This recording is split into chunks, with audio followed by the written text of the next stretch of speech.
Buenas a todos, les habla Brandon, uno de los integrantes del grupo de los Mavericks Tecnológicos, completado por Valentina y Tobías. En este video le vamos a estar hablando del lenguaje de programación TypeScript. En primer lugar, me gustaría hablar del origen y los principios de este lenguaje.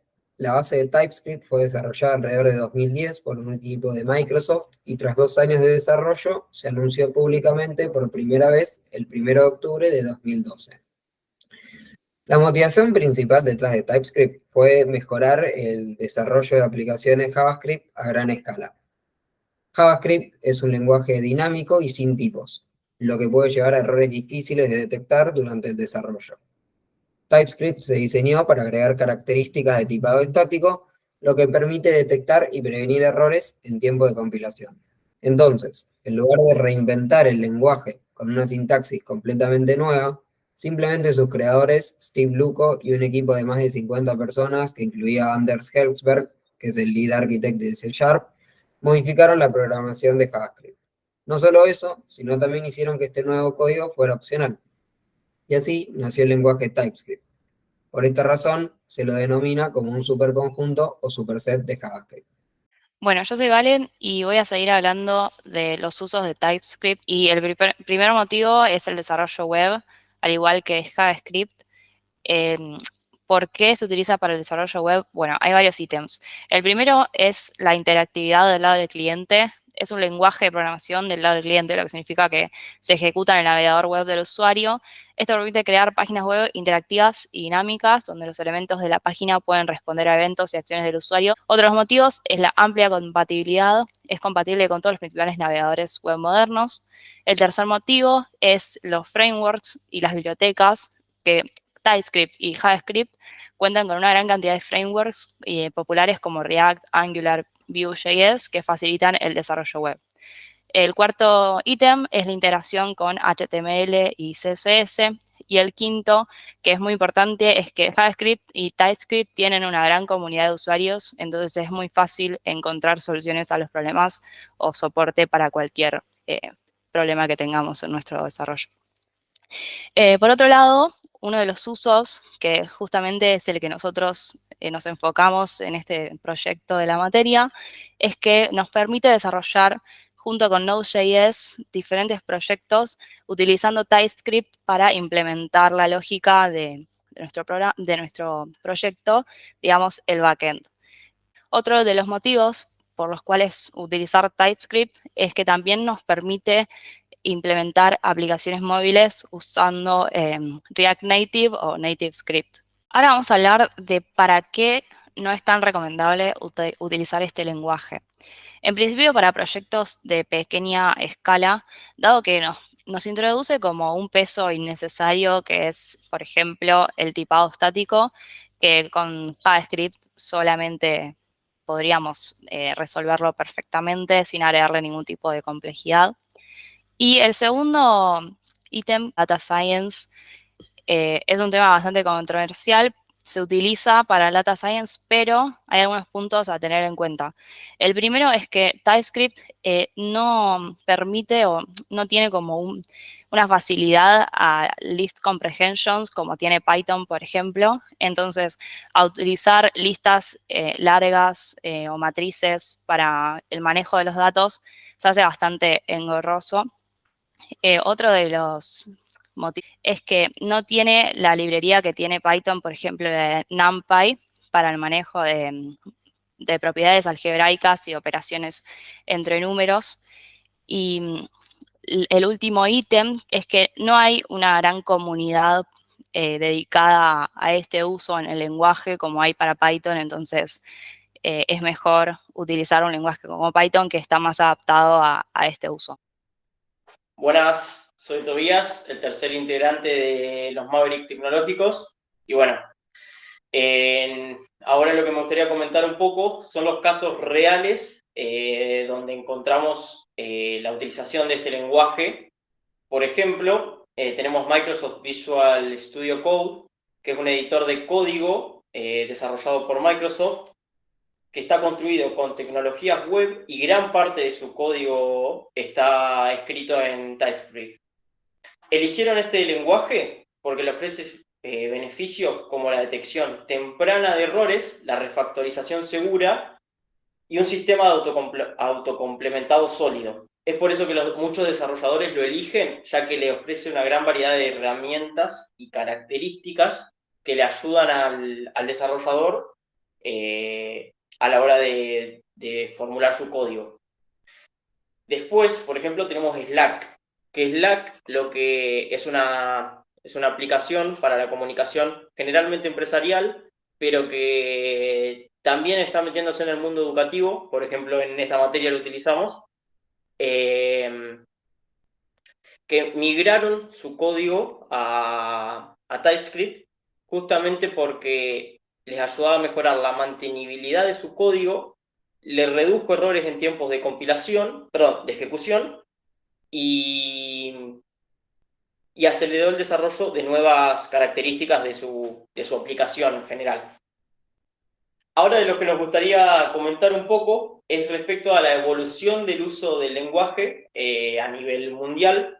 En sus primeros 5 años de existencia, de 2002 hasta el 2017, fue un lenguaje que no aparecía entre los primeros, pero sí en 2017 empieza su época dorada, por decirlo de alguna manera, donde ya aparece entre los 10 primeros y a partir de ahí tiene un crecimiento exponencial, casi sin frenos, hasta los primeros 4 lenguajes a nivel mundial más utilizados, que alcanzando ese cuarto puesto en 2020, donde alcanza su pico.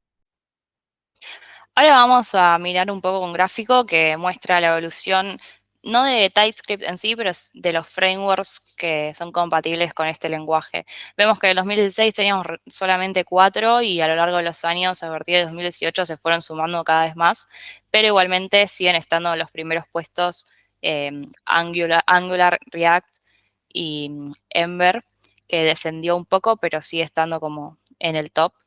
Y acá vemos un poco de datos numéricos. React tiene el 40,14% del total, que es un montón. jQuery, que a pesar de que cada vez se está dejando de utilizar, sigue estando en los primeros puestos. Y Angular, que viene también escalando a lo largo de los años. Nos pareció importante resaltar en este apartado Node.js, ya que lo utilizamos durante todo el TP. Este no es un framework, en cambio es un entorno de ejecución de JavaScript que te permite ejecutarlo fuera del navegador. Node.js mejora los tiempos de procesamiento y es fácil de configurar. El administrador de paquetes de Node, NPM, tiene más de 1 millón de paquetes disponibles. Estos paquetes simplifican el trabajo y manejan muchas automatizaciones detrás de escena, y es así como nosotros construimos la base del proyecto utilizando NPM y luego para ejecutarlo únicamente usamos el comando npm run start. En cuanto a la influencia de TypeScript, podemos hablar de algunos ejemplos, como Flow, que es un sistema de tipos estático para JavaScript desarrollado por Facebook y que se inspiró en gran medida en TypeScript y comparte conceptos y características similares, como el análisis estático de tipos y la detección de errores en tiempo de compilación. Babel es una herramienta popular utilizada para transpilar el código JavaScript moderno a versiones compatibles con navegadores más antiguos. TypeScript ha influido en Babel al introducir anotaciones de tipo y características avanzadas de ECMAScript, lo que ha llevado a la inclusión de compatibilidad con TypeScript en el propio Babel. Ahora queríamos comentar un poco lo que serían las principales diferencias entre TypeScript y Flow. Primero cabe destacar que ambos son verificadores de tipado estático para JavaScript, pero tienen varias diferencias como lo son. Por ejemplo, la sintaxis de TypeScript es mucho más cercana a la de JavaScript, ya que Flow lo que hace es comentarios especiales para agregar anotaciones de tipo a los archivos de JavaScript. Después, por ejemplo, Type tiene una mejor integración con todo lo que es frameworks y bibliotecas externas, que Flow tiene no bastantes complicaciones, pero sí es un poco menos natural que en Type. Respecto a decoradores, por ejemplo, Flow no tiene de manera natural el uso de decoradores o de manera nativa, mientras que Type sí y puede hacerlo a clases, a métodos, a distintas cosas. TypeScript fue influenciado por varios lenguajes y técnicas existentes. Por ejemplo, C#, donde TypeScript toma prestadas muchas características de este lenguaje de programación desarrollado por Microsoft. Entre estas características se incluyen la sintaxis de declaración de tipos, la inferencia de tipos, las clases y la herencia. Esto hace que la transición de desarrolladores de C# a TypeScript sea más suave y familiar. Sin embargo, su gran diferencia radica en el uso del lenguaje. Mientras que C# se puede utilizar para juegos con Unity o aplicaciones Windows, TypeScript es más utilizado para aplicaciones web con Node.js o algún framework. Con respecto a Java, TypeScript se inspiró mucho en Java, especialmente en lo que es la programación orientada a objetos. Los conceptos de clases, interfaces y herencia son muy similares a los de Java. Por último, en cuanto a ECMAScript, TypeScript está estrechamente relacionado con el estándar de ECMAScript que define la especificación de JavaScript. Type se basa en las versiones más recientes de ECMAScript y agrega características adicionales que aún no se han incluido en el estándar. Si hacemos una comparación con JavaScript, que es un lenguaje similar, podemos remarcar algunas diferencias importantes. Sobre todo las diferencias en el tipado, donde TypeScript es de tipado estático y JavaScript de tipado dinámico. TypeScript soporta genéricos, tuplas, enumerados, decoradores, interfaces, módulos, y JavaScript no lo hace. Lo que habíamos mencionado de que con respecto a la orientación a objetos, TypeScript incorporó todos estos conceptos de la programación orientada a objetos, mientras que JavaScript no los tenía. Y algo muy importante es que JavaScript es interpretado, es decir, directamente traducido a código de lenguaje de máquina subyacente mediante un motor de JavaScript, mientras que TypeScript es compilado. En esta slide vamos a hablar de los paradigmas de programación en los que TypeScript se ve reflejado. En principio tenemos el paradigma funcional, que básicamente se basa en aplicar y componer funciones. Por ejemplo, vamos a luego mencionar más en detalle, pero podrían ser, por ejemplo, las arrow functions. Después tenemos el paradigma estructurado, que es simplemente la combinación de tres estructuras básicas que son suficientes para expresar cualquier función computable. Estas tres estructuras básicas son, en primer lugar, que las sentencias se ejecutan en el orden en el que aparecen en el programa. La segunda es que la estructura condicional se basa en que una sentencia se ejecuta según el valor que se le atribuye a una variable booleana. Y la tercera, el tercer componente básico es la iteración o ciclo utilizado, por ejemplo, a través de un ciclo while. El tercer paradigma que también se ve en TypeScript es el paradigma imperativo, en el cual definimos el cómo de las cosas y no tanto el qué, es decir, vamos describiendo más el paso a paso del algoritmo. El cuarto paradigma es el paradigma script, cuyo significado es que el código se inserta dentro de páginas HTML. Esto es más que nada para el desarrollo frontend. Y el último es la programación genérica, que nos permite generalizar las funciones utilizadas para que puedan usarse en más de una ocasión. Ahora nos vamos a meter un poco más en código de nuestro proyecto para que sea mucho más dinámico la explicación del tema que sigue, que es la programación orientada a objetos en TypeScript. En principal vamos a mencionar las interfaces y las clases. Acá estamos viendo en pantalla el archivo command, que básicamente es una interfaz que extiende de Chat Input Application Command Data, que es una de las clases que viene en Discord.js. Esta interfaz tiene una función que se llama run, que lo que nos permite es implementar propiamente dicho el accionar de cada uno de los comandos al ser invocado. Entonces, por ejemplo, esta interfaz command es implementada por cada uno de estos comandos que vemos acá en la carpeta commands. Vamos a entrar en uno, por ejemplo, en ayuda, para mostrar cómo es que se utiliza. lo primero que hacemos es siempre exportar el comando porque lo utilizamos en otros archivos, y lo segundo es hacer que extienda de la interfaz, que implemente, mejor dicho, la interfaz command. Entonces, acá lo que tenemos que hacer sí o sí es implementar la función que nos provee el contrato de la interfaz. También utilizamos clases, por ejemplo, en el archivo de la base de datos. Entonces, la clase tiene sus atributos, como en cualquier lenguaje orientado a objetos, y también tiene su constructor. Me gustaría hablar un poco de lo que es la compilación de TypeScript, que se mencionó un poquito en la comparación con Flow, que cada vez que la particularidad que tiene este lenguaje es que cada vez que compila se convierte completamente a JavaScript.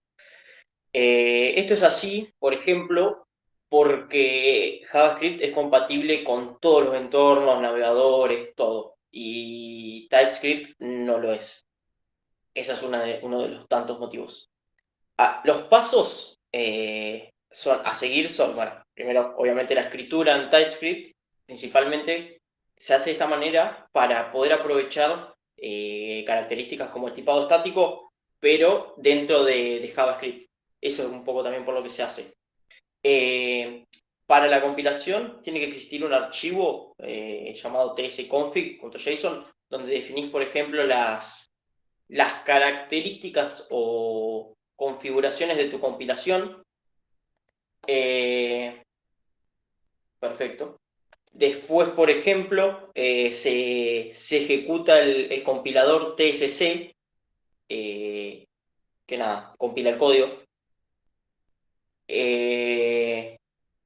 Después le sigue el compilador, hace un chequeo o un análisis estático del código, verifica la coherencia de los tipos y detecta posibles errores antes de la compilación. Por eso también es que se utiliza así. Para esto utiliza las anotaciones de tipo y la inferencia automática de tipado. Una vez que se termina todo ese análisis, el compilador transpila el código a JavaScript y se generan los archivos de salida. Una de las características más destacadas de TypeScript es el tipado estático. Permite declarar y verificar tipos de variables, parámetros de función y valores de retorno en tiempo de compilación. Esto ayuda a detectar errores y mejorar la calidad del código antes de la ejecución. Otra de las características que hacen a TypeScript diferente de otros lenguajes es la inferencia de tipos, donde este lenguaje tiene un sistema de inferencia de tipos que puede deducir automáticamente los tipos de las variables y expresiones en función de su contexto. Esto reduce la necesidad de especificar tipos explícitamente y facilita el mantenimiento del código. A continuación, mostraré su funcionamiento con respecto a nuestro TP. Bueno, yendo un poco a este código, a esta parte de la línea, vemos que en este momento no tenemos declarado ningún tipo en particular, pero sin embargo, si nos paramos acá, vemos que ya nos dice el tipo. Entonces, se está infiriendo el tipo. Si nosotros declaramos de qué tipo es, command interaction option,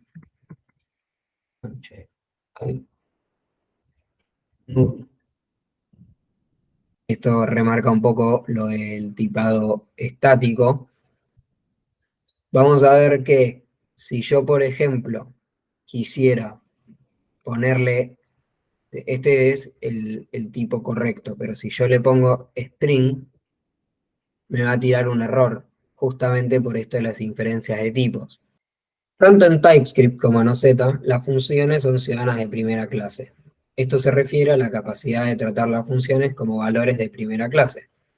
En otras palabras, que las funciones se pueden asignar a variables, pasar como argumentos de otras funciones, devolver como resultado de funciones y almacenar en estructuras de datos. Por otra parte, tenemos el concepto de funciones de orden superior, que son funciones que toman una o más funciones como argumentos y o devuelven una función como resultado. Es decir, son funciones que operan sobre otras funciones. Además, un callback es una función que se pasa como argumento a otra función y se invoca en un momento posterior dentro de esa función. Por último, en TypeScript, una arrow function es una forma concisa de definir funciones utilizando la sintaxis de flecha. Las arrow functions proporcionan una manera más compacta y legible de escribir funciones en comparación con las funciones tradicionales.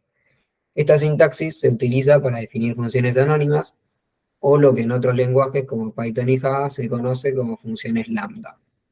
Estas son todas características que posee TypeScript, de características básicas, y nosotros lo utilizamos durante el TP, entonces queríamos mostrar ahora un ejemplo integrador que abarca todos estos conceptos. Bien, acá en el ejemplo nosotros tenemos declarado las correlativas faltantes como un array de string vacío.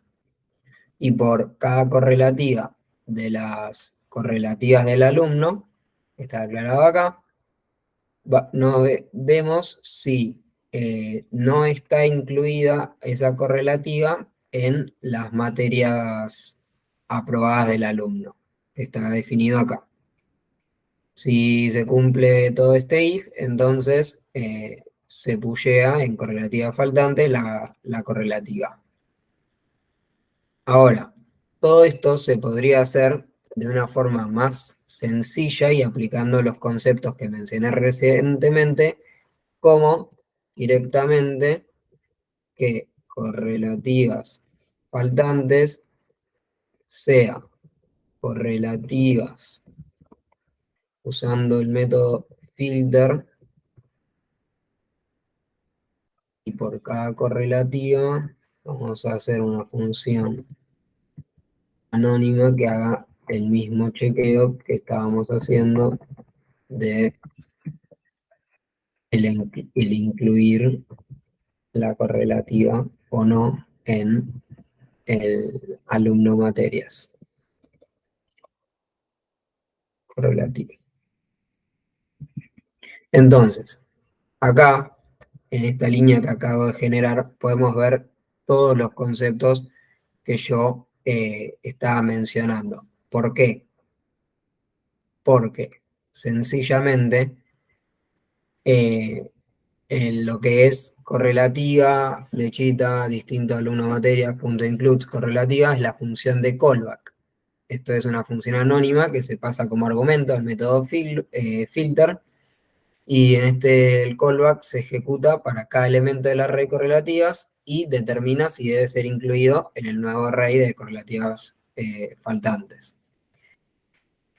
En cuanto a funciones de orden superior, el método filter es una función de orden superior, ya que está tomando esta función de callback como argumento. En cuanto a funciones ciudadanas de primera clase, en este ejemplo, la función de callback se asigna directamente como argumento al método filter, y además, todo esto que tiene que ver con el correlativas.filter y la función anónima, se está asignando como una variable. Y por último, la arrow function que se utiliza para definir esta función anónima. Voy a pasar a hablar un poco de lo que son los decoradores. Que los decoradores lo que permiten generalmente es agregar metadatos, agregar funcionalidad también en tiempos de ejecución y compilación a las clases, parámetros, distintas cosas. Que por defecto no se permite la utilización de decoradores en TypeScript, pero se los puede activar en el tsconfig, en las opciones de compilación. Bueno, nos parece importante comentar los decoradores porque usamos un decorador clave que es, acá muestro, TypeORM, que lo que nos permitió fue trabajar una base de datos con TypeScript. Los que nos permite principalmente es crear entidades que serían como clases que representan una tabla de la base de datos. Nos permite principalmente, nos facilita tareas como leer, actualizar, eliminar, datos de la base de datos. Bueno, ahora quiero comentar un poco los decoradores que usamos en nuestro trabajo. En primer lugar tenemos las entidades, que lo que hace es a una clase de TypeScript le da la condición de entidad, que lo que hace es representa una tabla de la base de datos. Después, por ejemplo, tenemos las columnas primarias, que son justamente columnas de la base de datos, que es una propiedad, y además es primaria, lo que sirve para su identificación en la base de datos. Después, por ejemplo, tenemos las columnas comunes, que son otras propiedades que también van a ser columnas, y algo que me faltó comentar es que cada instancia de la clase, o sea, por ejemplo, cada alumno va a ser una fila en la tabla alumno, y se van a crear los distintos alumnos como filas de la tabla alumno. Después, por ejemplo, tenemos el unique, que lo que hace es que no pueda existir instancias o filas que posean el mismo valor en esa propiedad o en esa columna. Por ejemplo, tenemos dos que son muy importantes, que son el many to one, que lo que hace es, por ejemplo, una relación de muchos a uno. O sea, por ejemplo, las materias, como acá en el código, pueden tener, de las múltiples carreras que existen, pueden tener solo una. No pueden tener muchas carreras, una materia. Vamos a continuar hablando de características más avanzadas de TypeScript. El primer aspecto a analizar es el manejo de memoria.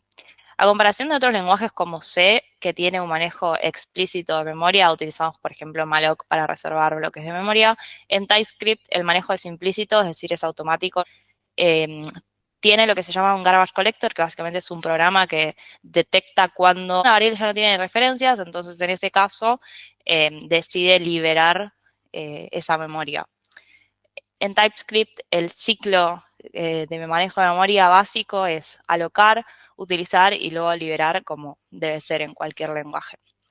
Hay algunos aspectos básicos en cuanto a las dos formas de memoria que maneja TypeScript, que son el stack y el heap. En el heap vamos a almacenar objetos y funciones, y en el stack vamos a almacenar datos primitivos, como por ejemplo variables de tipo booleanas o variables enteras que no necesiten referenciar a algún tipo de objeto más complejo, y referencias a objetos y funciones que se encuentran en el heap. En el stack tenemos variables que tienen un tamaño conocido al momento de la compilación, y en el heap tenemos objetos que tienen un tamaño que se conoce recién al momento de la ejecución. Entonces, en el stack tenemos memoria alocada de tamaño fijo, y en el heap no tenemos un límite para la memoria que estamos solicitando. Lo que vamos a ver acá es cómo cada una de estas propiedades y la función se almacenan en el stack y en el heap. La variable instance tiene una referencia a un objeto que se encuentra en el heap. ¿Por qué en el heap? Porque Database Connection es una de nuestras clases que no sabemos el tamaño que va a tener al momento de la compilación, entonces recién en la ejecución se le reserva memoria y por eso es que se encuentra en el heap. Lo mismo pasa con Data Source y Data Source Promise. Estas tres referencias son a objetos en el heap. Es diferente lo que pasa con la variable isConnected. ¿Por qué? Porque es primitiva, es una variable de tipo booleana que sabemos el tamaño que tiene un tipo de dato booleano al momento de la compilación. Y por último, las funciones también se almacenan en el heap. Bueno, ahora pasamos a hablar uno de los conceptos más importantes de TypeScript, que es la concurrencia. ¿Por qué es tan importante? ¿Qué pasa?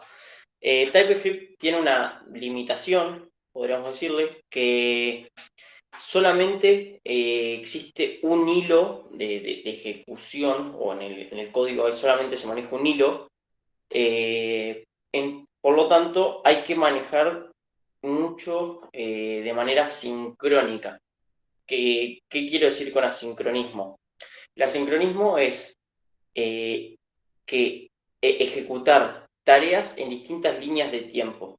O sea que es ejecutar tareas sin bloquear la ejecución del hilo principal. Es decir, en otras palabras, que ¿cómo ponerlo en palabras? Que la resolución de una tarea no depende de la resolución de tareas anteriores. ¿Por qué se maneja todo así? Porque al ser un solo hilo, si esperamos la resolución de una tarea, quizás el código demora más. Entonces, con esta concurrencia, con este manejo de se termina una tarea, se termina la otra, se frena una, sigue la otra, ese manejo, ese intercalado, permite la imagen de que la ejecución fue completa todo al mismo tiempo. Es principalmente para eso que se utiliza la concurrencia y el asincronismo, y además lo que permite es una escritura de código más legible y más eficaz, por decirlo de alguna manera, gracias a un mejor control de flujos. Voy a explicar ahora con un ejemplo de nuestro trabajo cómo utilizamos las promesas en la clase de nuestra conexión a la base de datos. Primero voy a recorrer un poco el código. Tenemos tres funciones principales que nos sirven para inicializar la conexión a la base de datos. La primera es la constructora de nuestra clase, que nos va a inicializar cada uno de los atributos que tenemos acá arriba. En Data Source vamos a crear un nuevo objeto Data Source que va a representar en sí la conexión a nuestra base a través de los datos que recolecta de nuestro archivo de configuración. Luego seteamos el campo de isConnected en false. Eso lo que nos va a permitir es que luego, al llamar a la función connect, vamos a chequear si no está conectado, vamos a inicializar el data source. Y si ya está conectado, no volvemos a realizar la conexión a la base de datos, sino que simplemente devolvemos la que tenemos. Acá es donde se mete la parte de las promesas. En vez de guardarnos simplemente el data source así solo, lo metemos adentro de una promesa. Eso al principio no lo habíamos hecho, pero luego tuvimos algunos errores, entonces nos dimos cuenta que era necesario y ahora voy a decir los motivos. El principal motivo por el cual se hace esto es para que todas las operaciones asincrónicas en estas funciones de la base de datos se realicen en el orden correcto y que se espere a que termine la inicialización de data source antes de cargar y manipular los datos. Porque si no lo tenemos adentro de una promesa, no se terminan de crear las tablas y de inicializar todos los datos correctamente. En el ejemplo, podemos ver la función load materias por carrera, que es una función asincrónica, está definido acá con la palabra clave async, que utiliza la palabra clave await para esperar la resolución de una promesa. Dentro de esta función se realiza una llamada a la función getAllMaterias del database connection, anteponiendo la palabra clave await. Esta función devuelve una promesa que representa una operación asincrónica, que es justamente una solicitud a una base de datos para obtener todas las materias. La palabra clave await que se encuentra antes indica que se debe esperar hasta que la promesa se resuelva, es decir, hasta que se obtengan todas las materias antes de continuar con la ejecución de la siguiente línea de código. Esto es importante porque podría ocurrir que si no tenemos este await, se pueda no obtener todas las materias de la base de datos y continuar con la ejecución dando algún tipo de error. Ahora, una vez que la promesa se resuelve, el resultado se asigna a la variable materias. Dado que se utiliza await, la asignación espera a que la promesa se resuelva y devuelve el valor resuelto de la promesa en lugar de la promesa en sí. Para ir cerrando un poco con todo este tema de la concurrencia, nos parecía óptimo mostrar esta porción de código, el load database data, que lo que hace es crea una promesa de un data source y empieza a trabajarla en la promesa del data source de la base de datos de la DB connection, de la clase, en el DEN la comienza a trabajar, hay que comentar que hay que usar el async, porque si no ponemos esa async, no se permite el uso de la wait. Y algo que quizás no se comentó en ningún momento es que el await también se usa cuando hay que esperar la resolución de operaciones que dependen de terceros, como lo puede ser una API, una base de datos, esas cosas, y que sí o sí necesitas que su ejecución se termine para poder continuar con el resto del código. Bueno, una vez ya dentro del DEN, lo que hacemos es cargamos los tipos de carreras, las materias de cada carrera y además en el último await, en la última llamada, lo que creamos es un vector que posee todos los nombres de todas las materias para utilizar esos nombres en el autocomplete de los comandos del bot de Discord. Luego resolvemos la promesa en el DS y la guardamos en el new promise. Y finalmente guardamos dentro de la promesa del database connection la promesa resuelta.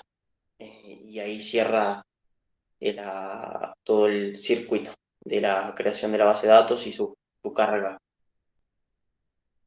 Vamos a seguir mostrando un poco cómo es el manejo de errores o excepciones, mejor dicho, en TypeScript con un ejemplo de nuestro código. Esta función que se ve acá, vemos que el error que se lanza, en caso de que se produzca un error al obtener el nombre de la materia, dado un código de esa materia, es del tipo error de la clase de TypeScript. Entonces, lo que nos propusimos hacer fue cambiar este error por un error nuestro, y el proceso para hacerlo fue el siguiente. Primero es crear un archivo, y lo que vamos a hacer es primero crear una clase que le vamos a poner la palabra export para poder utilizarla en otros archivos. Le vamos a poner, por ejemplo, database error. Y lo que tenemos que hacer para que esto funcione es hacer de que implemente una interfaz de TypeScript. Por ejemplo, la clase error, la interfaz error, perdón. Lo que nos queda es definir el constructor y los parámetros, los atributos que va a tener nuestra clase error. Por ejemplo, puede tener un nombre, que podría ser un string, y también puede tener un mensaje. Entonces, en el constructor lo que vamos a hacer es, dado un mensaje de tipo string, vamos a hacer que el nombre de nuestra excepción sea, por ejemplo, database error. Y en el mensaje vamos a poner el mensaje que recibimos por parámetro. Perdón, esto es name. Ahí está. Entonces, así nos queda definida un error propio que ahora sí podemos utilizar en nuestro código. Por ejemplo, acá en vez de devolver un error, devolvemos nuestro propio error, que es db error. Una cosa que también quería comentar relacionado a la comparación de TypeScript con Java en cuanto al manejo de errores en las funciones. Esta función devuelve o bien la materia o devuelve el error. En Java podemos especificar que un método me va a devolver un error, entonces estoy obligada a cachear ese error. En TypeScript no es tan explícito, pero se puede llegar a lograr de una manera similar, que es mediante la unión de tipos, que es decirle que esto puede llegar a ser una promesa de tipo string, un array de string, o bien puede llegar a devolver un db error. Entonces, cada vez que yo llame a esta función en cualquier lado, voy a estar obligado a verificar si lo que me devolvió es o no de tipo string o es un error. Bueno, y para terminar, me gustaría mencionar un poco cómo se maneja estos errores con el bloque try y catch. Por ejemplo, nosotros lo utilizamos a lo largo de todo el TP para poder capturar estas excepciones, y lo que se hace es, primero, el bloque de código a ejecutar se mete adentro de este try, se ejecuta, y si llega a haber algún error en este bloque de código se captura aquí. Entonces, nosotros lo que hacemos es mostrar ese error con estos console.error.